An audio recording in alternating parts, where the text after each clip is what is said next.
Ας μεταφερθούμε λοιπόν στα πιο κοινωνικά θέματα, θα λέγαμε, που απασχολούν περισσότερο κόσμο. Με απασχολεί ιδιαίτερα τον τελευταίο καιρό, όσο μεγαλώνω και καλούμε και εγώ να ασχοληθώ με κάποιο επάγγελμα και να μπω μέσα στον κόσμο, με απασχολεί η νοοτροπία που έχουμε εμείς σαν Έλληνες και από ό,τι βλέπω υπάρχει γενικότερα στον κόσμο, το να καταπατούμε γενικά με πολλές δικαιολογίες, μέσα από το πρόσωπο πάντα του καλού, τους νόμους του κράτους, είτε καλούς είτε όχι. Πάντως έχουν θεσπιστεί για να ευνοούν γενικά το σύνολο και να το κάνουμε αυτό με πολλών ειδών δικαιολογίες.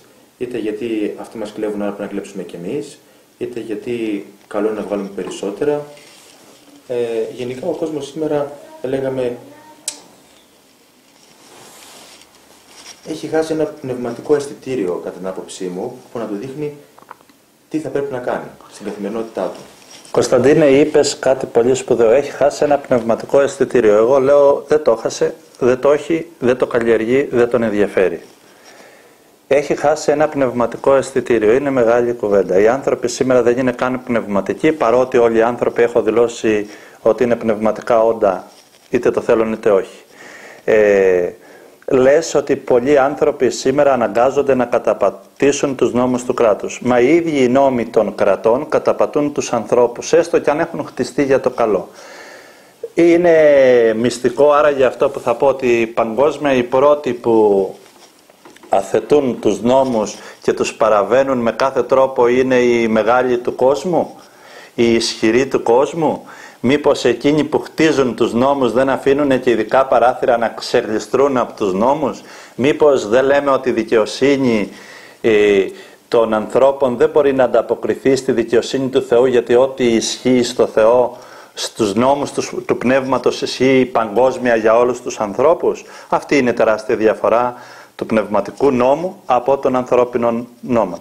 Οι ανθρώπινοι νόμοι είναι καλοί και όλοι γνωρίζουμε ότι είναι απαραίτητοι να υπάρχουν. Σήμερα παγκόσμια και από την αρχαιότητα το σύνολο των ανθρώπων και των κρατών θεσπίζει νόμους για το καλό των ανθρώπων. Όμως ποιος έχει αναλογιστεί πόσο βάρος έχουν αποκομίσει τα πλήθη από αυτούς τους νόμους ή από την κακή χρήση των νόμων ή από την παραβίαση? Απαραίτητο κακό πολλοί άνθρωποι σήμερα είναι να μην υπακούν σε νόμους πολλές φορές απαράδεκτους. Πολλές φορές απαράδεκτους. Σπρώχνουν τα πλήθη να παραβαίνουν είτε τους νόμους της εφορίας, είτε τους νόμους της αστυνομίας, είτε τους νόμους του κράτους, ανάλογα τι είναι αυτοί οι νόμοι. Γιατί λέω τους σπρώχνουν? Μα ο άνθρωπος δεν έχει και δυνάμεις. Και πόσο δεν έχει δυνάμεις να αντιμετωπίσει, δεν γνωρίζει να αντιμετωπίσει, δεν έχει και την ψυχική δύναμη πλέον να προσφέρει κι άλλο σε αυτούς που ήδη τους έχουν κλέψει. Μας έχουν πάρει τη χαρά της ζωής και μας λένε γιατί δεν είστε χαρούμενοι και είστε σκυθροποί. Αυτό είναι η νόμη. Καλό είναι ο νόμος να τηρείται σε όλους τους ανθρώπους. Καλό είναι, αλλά ποιος θα μπορέσει να τον εφαρμόσει? Όταν τα πλήθη δεν έχουν αυτό που είπες, δεν έχουν πνευματικότητα. Όλα τα προβλήματα της ζωής ξεκινάνε ακριβώς από αυτό το μεγάλο πρόβλημα. Οι άνθρωποι δεν έχουν πνεύμα, δεν έχουν οριμάσει το πνεύμα, δεν είναι πνευματικοί, δεν είναι ποιοτικοί. Παγκόσμια οι άνθρωποι δεν διδάσκουν πια την ποιότητα. Και ο πολιτικός οφείλει να υπηρετεί τον νόμο και ο στρατιωτικός και ο απλός πολίτης. Όλοι πρέπει να έχουν τον νόμο, αλλά και οι νόμοι πρέπει να είναι δίκαιοι όσο το δυνατόν. Πώς όμως θα είναι δίκαιοι και οι νόμοι και οι διαχειριστές και αυτοί που υπακούν όταν οι άνθρωποι δεν έχουν πνευματικό ύψος? Δεν θα αλλάξει τίποτε σε αυτή τη γη αν δεν αλλάξει το πνεύμα των ανθρώπων. Δεν θα αλλάξει όσο και αν φαίνεται ότι αλλάζει. Όσο και αν φαίνεται το γράφω, το δηλώνω, το έχω πει σε πολλές συνεντεύξεις, το έχω πει σε πολύ κόσμο. Δεν θα αλλάξουν όσο οι άνθρωποι παραμένουν οι ίδιοι. Και οι άνθρωποι πρέπει να αλλάξουν στο επίπεδο της καρδιάς, όχι στο επίπεδο των νόμων. Οι νόμοι ήσαντε καλοί, είναι καλοί και θα γίνουν καλύτεροι. Αλλά οι άνθρωποι οφείλουν να αλλάξουν στην καρδιά. Δεν φτάνει ο νόμος για να έχουμε ευτυχισμένο πλάσμα.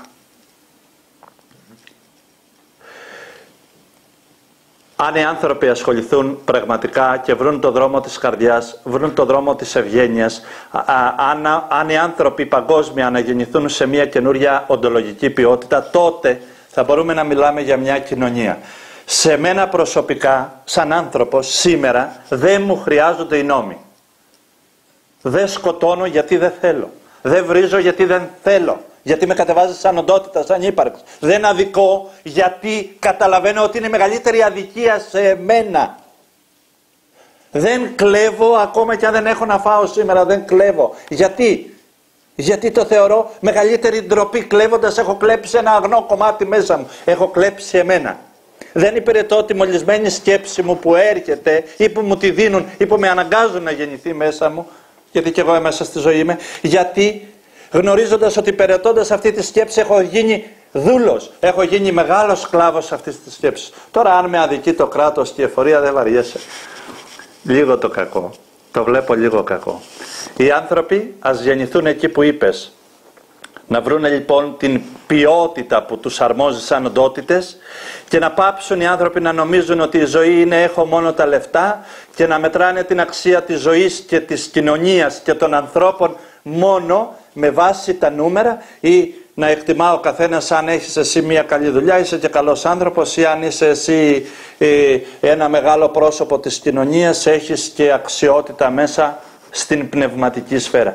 Μπορεί να έχεις όλα αυτά και να είσαι ένα τίποτα, ένα μηδέν. Να είσαι ένα αγέννητο πλάσμα. Να είσαι ένας άνθρωπος τόσο ανώριμος, πνευματικά και οντολογικά και υπαρξιακά, που θα λέγαμε δεν γεννήθηκες ποτέ. Σαν σχήμα λόγου. Θα λέγαμε δεν γεννήθηκες ποτέ. Αυτή είναι η πραγματικότητα. Και αυτό που εργάζομαι εγώ και αυτό που προσφέρω εγώ μέσα στους ανθρώπους και μέσα από το βιβλίο και μέσα από τη ζωή μου είναι αυτή η βαθιά κατανόηση. Πώς να αποκτήσουν ποιότητα υψηλή και να ζήσουν με τον υψηλό άνθρωπο της καρδιάς, είτε υπηρετώντας τους ανθρώπινους νόμους τους άδικους, είτε υπηρετώντας θεληματικά τον καλό νόμο. Γιατί οι νόμοι δημιουργήθηκαν για να υπηρετήσουν τον άνθρωπο, όχι ο άνθρωπος να υπηρετεί τους νόμους, με αυτή την άποψη. Οι εκκλησίες, οι φιλοσοφίες, τα σχολεία, τα πάντα, όλα είναι δημιουργημένα για να υπηρετήσουν εσένα, τον άνθρωπο. Όταν αυτά δεν μπορούν να υπηρετήσουν τον άνθρωπο, αδυνατούν να πραγματώσουν και τον αρχικό σκοπό της ύπαρξής τους, της δημιουργίας τους. Αυτά όμως για να το κατορθώσουν πρέπει να φροντίσουν όλοι μαζί ένα πράγμα. Να γεννηθεί ο άνθρωπος σαν άνθρωπος. Να υπάρχει σαν άνθρωπος. Και όχι να έχουμε μέσα στην κοινωνία ανθρώπους που ακόμα είναι απάνθρωπα πλάσματα. Όχι να έχουμε κυβερνήτες οι οποίοι νοσταλγούν τον εξαφανισμό της μισής ανθρωπότητας. Όχι να έχουμε ανθρώπους σήμερα, θρησκευτικούς ηγέτες, γεμάτους μίσος, γεμάτους πικρή αδικία, γεμάτους ένα ψέμα, ότι η δική τους αγάπη είναι διαφορετική και καλύτερη από την αγάπη του άλλου. Όχι τέτοια πράγματα. Πρέπει να αυτοθεραπευτεί ο παγκόσμιος άνθρωπος. Και αν δεν θεραπεύεται ο παγκόσμιος άνθρωπος, παρακαλώ θεραπεύσου εσύ καλή μου φίλη και εγώ. Γιατί στην πνευματική τάξη των πραγμάτων, ό,τι διδάσκουμε ισχύει πρώτα για εμάς. Και ό,τι συμβουλεύουμε πρέπει να το πράξουμε εμείς με πράξη. Άλλωστε γι' αυτό ο κόσμος συχαίνεται και τους πολιτικούς. Συχαίνεται με έναν τρόπο, λέω συχαίνεται, έχει βγάζει μια αντίδραση. Όχι όλοι. Τους θρησκευτικούς ηγέτες, τους φιλοσόφους. Γιατί σαν πολιτικοί δεν πράττουν αυτό που λένε, αυτό που διδάσκουν. Σαν φιλόσοφοι φιλοσοφούν, αλλά η πράξη της καρδιάς τους είναι ξένη. Σαν θρησκευτικοί διδάσκουν ωραία πράγματα, πολύ ωραία πράγματα. Για αυτούς είπε μάλιστα ένα υπέροχο Χριστός, να ακούτε τα λόγια τους, αλλά μην κάνετε με τα έργα τους. Ξέρεις γιατί? Γιατί αυτό που διδάσκουν δεν το κάνουν πράξη. Δεν το έχουν πράξη ζωής. Γι' αυτό και ο κόσμος όσο μπορεί τους αποστρέφεται και όσο μπορεί τους αγαπά. Αυτή είναι η πραγματικότητα. Οι νόμοι λοιπόν, όσο ο άνθρωπος δεν έχει εξελιχθεί, θα αδικούνται και οι νόμοι θα αδικούν τον άνθρωπο.